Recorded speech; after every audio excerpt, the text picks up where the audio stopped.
अभी इस वक्त मैं मौजूद हूँ जनपद जौनपुर के सिकरारा थाना क्षेत्र के खानापट्टी गांव है। परसों सुबह 9:30 बजे गब्बर सिंह यहाँ के निवासी हैं खानापट्टी के। घर से कह के जाते हैं हम बाहर जा रहे हैं और शाम को लगभग 6:30 बजे वो घायल अवस्था में घर पे आते हैं। ये गब्बर सिंह के छोटे भाई हैं, ये विजय सिंह हैं। ये पेशे से मुंबई में एक व्यवसायी हैं, बिल्डर हैं।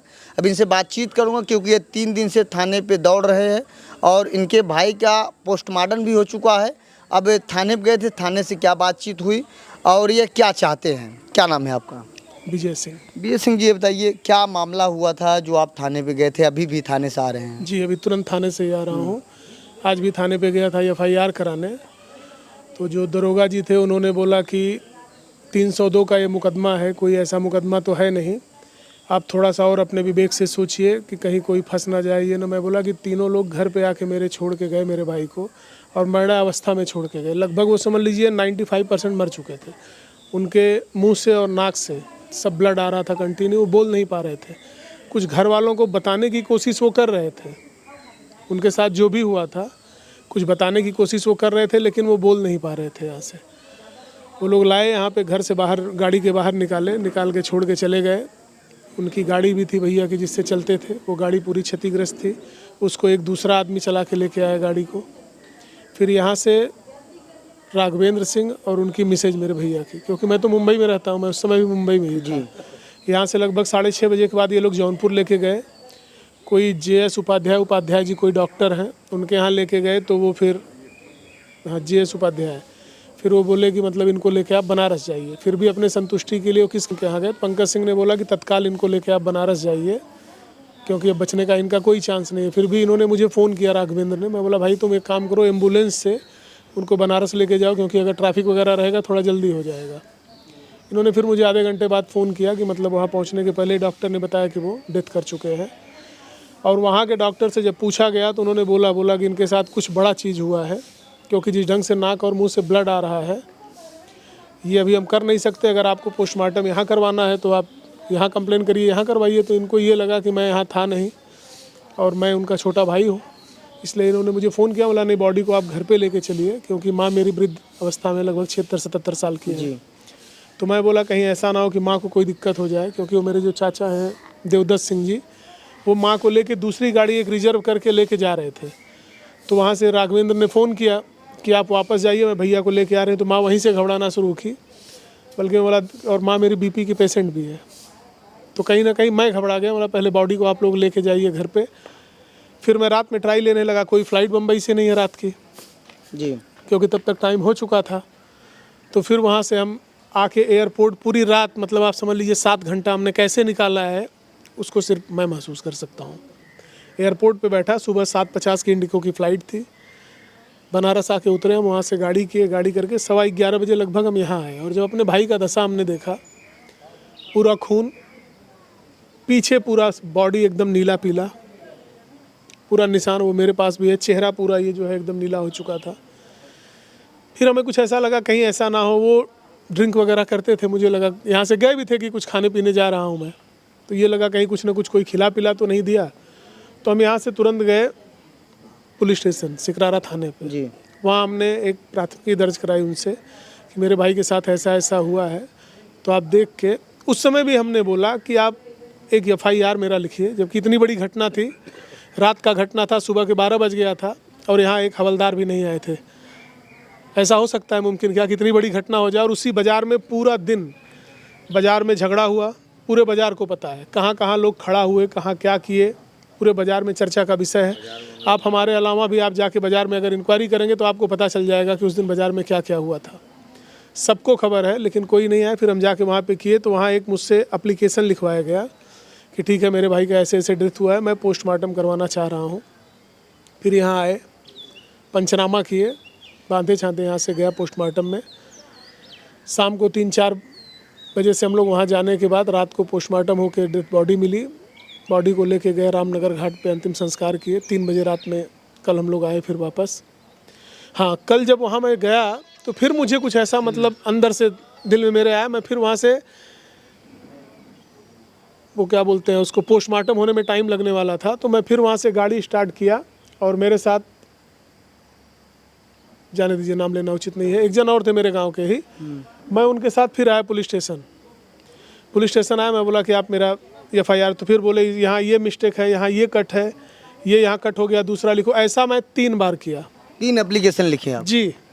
और मैं एक धीरू सिंह है, वो एक वकील लेके गए थे, तो वकील भी एजेड थे, चश्मा, क्योंकि मैं कभी ये सब लिखा नहीं हूँ कि एप्लीकेशन कैसे लिखना है, पुलिस स्टेशन में क्या करना है। मैं उनसे जो मेरा समस्या था मैं बता रहा था कि ये 3 लोग मेरे घर पे आए, एक गाड़ी चला रहे थे, वो अलग थे। ये 3 लोग ऐसे थे, ऐसे आके बोल के गए। मेरी माँ वहीं पे थी, माँ जाके मुँह पोछी। गाँव के लड़के 2-4 थे। ये लोग गाड़ी को कुदा के लाश, मतलब लाश ही समझ के फेंक रहे थे उनको।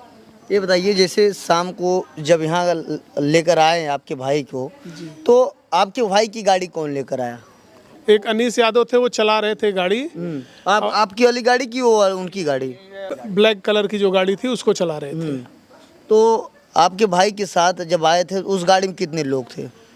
3 लोग थे। और एक जो दूसरी गाड़ी चला के लेकर आ रहे थे उसमें 1 लोग थे? हाँ, उसमें 1 लोग थे। टोटल 4 लोग थे। और दोनों गाड़ी एक साथ आई, वहाँ से हूटर मारते हुए गाड़ी आई और वहाँ से उतार के उसके बाद तुरंत गाड़ी यहाँ से निकालते हुए इस रोड से गाड़ी लेके निकले।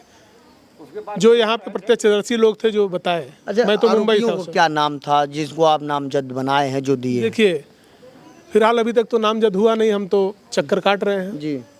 एक का नाम है मोनू राय, यहीं चक 84 ताहिरपुर के आसपास के हैं जी। उनके पिताजी का नाम इंदर राय, उनके पिताजी का नाम है जी।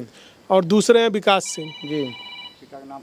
श्रवण कुमार सिंह, उनके पिताजी का नाम है। और एक टेकारी डुहिया, वहाँ के दीपक करके हैं, उनको छोटा दीपक बोला जाता है जी। और उनके पिताजी का नाम शायद घनश्याम सिंह है, ऐसे ही कुछ है। और आपने एक बताया जो ड्राइवर थे, जो गाड़ी चला था, अनीस यादव के लगभग शायद बुलाए थे, क्योंकि वो यहाँ से कहीं ना कहीं जौनपुर तक भी वही गया था ना। अनीस यादव यहाँ से जौनपुर तक गया था। मोनू राय का गाड़ी वगैरह वो चलाते हैं, तो इस पर कुछ हम कह नहीं सकते। लेकिन ये जो मोनू राय यहाँ पे बोल के गए, जो विकास सिंह बोले, जो दीपक का नाम लिए, तो ये तीनों लोग कहीं ना कहीं, क्योंकि यहाँ से गाड़ी, कुछ लोग बताते हैं कि गुलजारगंज भी गई, कोई मच्छी है वो है हुआ। तो सुबह हमने तहरीर दिया, पोस्टमार्टम हुआ, पंचनामा। पोस्टमार्टम में टाइम लग रहा था, तो हमने सोचा कि FIR करवा दूं मैं। तो हम नामजद बता के हमने बोला कि सर इसको आप जो भी उचित कार्रवाई इस पे हो सकता है आप करिए। अब भी गए थाने पे, क्या बातचीत हुई, क्या कहें आपको? अभी हम गए थाने पे एप्लीकेशन लेके, वहाँ पे दरोगा साहब थे। दरोगा साहब ने पहले मुझे समझाने की कोशिश किया कि ये 302 का मुकदमा बनेगा, आप सोच कर चलिए, आपका यहाँ लोगों से है नहीं कुछ, आप अच्छे आदमी हैं। गब्बर का इतिहास आप देख लीजिए, क्या था क्या नहीं था। मैं बोला आदमी कैसा भी रहे, लेकिन कहीं ना कहीं अगर उसकी हत्या होती है तो उस पर तो सर आपको न्याय करना चाहिए जी। तो मुझसे बोले कि मैंने उनसे बात किया, अभी भी तुम्हारे सामने फ़ोन लगाता हूँ। मैं एकदम देखिए फैक्ट चीज़ बता रहा हूँ, जो जो अभी मेरे साथ हुआ वहाँ पे। उसके बाद उन्होंने बात किया, बात करने के बाद मुझसे बोले आप सोच लीजिए, आप 1 दिन और सोच लीजिए। फिर मैंने एप्लीकेशन पे अपना सिग्नेचर किया। मैं बोला सर ये एप्लीकेशन आपको दे के जा रहा हूँ और ये आपके न्याय के ऊपर डिपेंड करता है कि कल आप इसका FIR करके एक कॉपी मुझे दे देंगे। अभी तक कितना एप्लीकेशन थाने में दिए हैं आप? इसके पहले मैं 2 लेके गया था, वो लिए नहीं थे। आज का एप्लीकेशन लिए हैं और वहाँ किसी को बुला के बोले कि इसको सुरक्षित रखो। तो आपका कहना है कि आपके भाई को यहाँ छोड़ने में 4 लोग आए थे? हाँ जी जी। तो आपके भाई जो गाड़ी लेके चलते हैं, वाइट कलर की स्कॉर्पियो, वो भी क्षतिग्रस्त है पूरी तरह से। आप जाके देख सकते हैं, उसको खड़ी है गाड़ी में। हमने गाड़ी को छुआ भी नहीं है अभी तक और उसको देखे भी नहीं है गाड़ी में। मुझे दिख रहा है साइड से दोनों वो टूटा हुआ है और उसको जिस ढंग से लोग बता रहे हैं कि एक्सीडेंटल हुआ है। आप लोग भी पढ़े लिखे लोग हैं और दिन भर में शायद हो सकता है कि हमारी तरह 50 लोगों से आपका सामना होता है। आप जाके गाड़ी देखिए, आपके समझ में आ जाएगा गाड़ी लड़ा हुआ है कि तोड़ा गया है कि क्या किया गया है उसके साथ। क्योंकि गाड़ी जब भी लड़ेगी, अगर मान लीजिए हम गाड़ी को बैक कर रहे हैं और लड़ेगा, तो सबसे पहले ये लड़ेगा पोर्शन जी, ना कि कांच टूटेगा और बीच में से वो जैसे मारा गया। आप जाके भी एक फ़ोटो क्लिक कर लीजिए, आपको दिख जाएगा। क्योंकि आपके जो भाई थे, आपका अलग व्यवसाय है, आपका सम्मान अलग है, आपके भाई थाने के सीटर भी थे। जी जी जी। पिछले मुझे नहीं लग रहा है कि आप 10 साल में उठा के देखेंगे तो उनके ऊपर कोई मुकदमा लगा था। हाँ, ये है कि उनका एक, आप उसको गलत आदत बोल लीजिए, जो भी बोलिए, ड्रिंक करते थे। बाकी किसी भी चीज़ का उनको अभाव नहीं था कि जिसके लिए उनको 1% भी, शायद अगर मुझे लगता है वो ड्रिंक भी करते हैं तो शायद 2-5 हज़ार का खर्चा लोगों के ऊपर डेली का उनका रहा होगा। आप क्या चाहते हैं, क्या? मैं सिर्फ न्याय चाहता हूँ कि सुनिए, ठीक है मेरे भाई हिस्ट्री सीटर थे, मैंने आपको ये भी बताया कि पिछले 10 साल में शायद कोई मुकदमा उनके ऊपर नहीं हुआ है, जी। ये आप जाके देख भी सकते हैं। और इसके पहले भी जितने मुकदमे हैं उनके ऊपर, वो लगभग 99% फर्जी है। एक आध मुकदमा हो सकता है कि मन बढ़ई कहीं दिखाए हो, किसी से लड़ाई झगड़ा किए हो। अभी भी जैसे बोला गया मुझसे कि यहाँ पे आए दिन कुछ ना कुछ करते रहते थे, दारू पी के भंकस करते थे। बोला ठीक है, उनके अंदर 1 लाख गलती थी, लेकिन अगर आज के डेट में उनकी हत्या हुई है तो मैं तो कहीं ना कहीं उनका छोटा भाई हूँ, तो मेरा तो दायित्व बनता है ना कि उनके लिए न्याय की गुहार लगाऊं। और मैंने बोला भी उनसे, मैं बोला आप पूरे गांव में टहल के आप देख के चले आइएगा तो आप मेरे बारे में बात कर लीजिए। मैं बोला शायद कि एक बंदा आपको नहीं मिलेगा जो बोल दे कि मतलब मैं किसी के सामने सर उठा के भी चलता हूँ। अगर मैं मुंबई से आता भी हूँ तो जो जिस उम्र के हैं उस ढंग से उनसे सम्मान देना, उनसे बात करना, उस तौर तरीके से रहना, सारी चीज़ें हमने बोला उनको। उन्होंने बोला एक दिन और सोच लीजिए। हमने एप्लीकेशन वहाँ पे आज का डेट डाल के साइन करके उनको दे दिया है। जिसका नाम दिए हैं वो घर पे है कि नहीं? नहीं है घर पे, फरार हैं सब? फरार हैं। दरोगा साहब फ़ोन लगा रहे थे, स्विच ऑफ है, तो लेकिन फिर बोले कि वो बात हो जाएगा ऐसे। वो कोई इस समय घर पे नहीं है, लेकिन उसमें कोई एकाक है जो यहाँ का वहाँ खबर कर रहे होंगे, मुझे आइडिया नहीं है। जी। हाँ, लेकिन फिलहाल मतलब कोई है नहीं, मोबाइल तक स्विच ऑफ है। यह गब्बर के छोटे भाई हैं, विजय सिंह इनका नाम है। मुंबई में व्यवसाय करते हैं, व्यापारी भी हैं, बिल्डर भी हैं।